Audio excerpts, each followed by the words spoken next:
The Lonely Bakery. In a small, quiet town, there was a little bakery run by an elderly man named Mr. Amos. He was known for his delicious pastries, but more than that, for his kindness. Every morning, he would leave out a basket of leftover bread for anyone who might need it. "Food is love," he always said.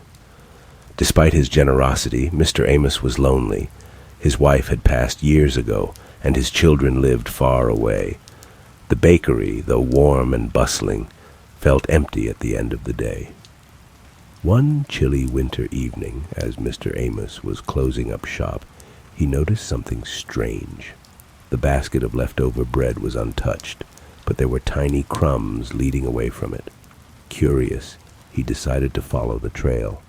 It led to a narrow alley behind his bakery, where he saw a small boy, no older than 6, sitting on an old blanket, sharing bread with a stray dog.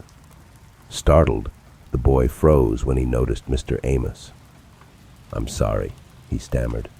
"I didn't take too much, I promise. My dog and we're hungry." Mr. Amos knelt down, his heart aching. "What's your name, son?" "Elliot," the boy whispered. "My parents, they're gone now. I didn't know where else to go." Tears welled up in Mr. Amos's eyes, but he quickly smiled. "Well, Elliot, how about you and your pup come inside? I think I've got something a little better than day-old bread." The boy hesitated, but hunger and the kind glint in Mr. Amos's eyes won him over. Inside, Mr. Amos served Elliot and his dog warm soup, fresh pastries, and hot chocolate. As they ate, he listened to Elliot's story of resilience and loss. Weeks turned into months. Elliot became Mr. Amos's apprentice, learning the art of baking while finding the family he thought he'd lost. But here's the twist. One day, as they were cleaning the bakery together, Elliot pulled a crumpled letter from his pocket. It was from a social worker who had been searching for him.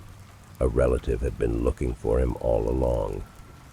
Mr. Amos's heart sank, fearing he'd lose the boy he'd grown to love, like his own grandson. But then, Elliot grabbed his hand.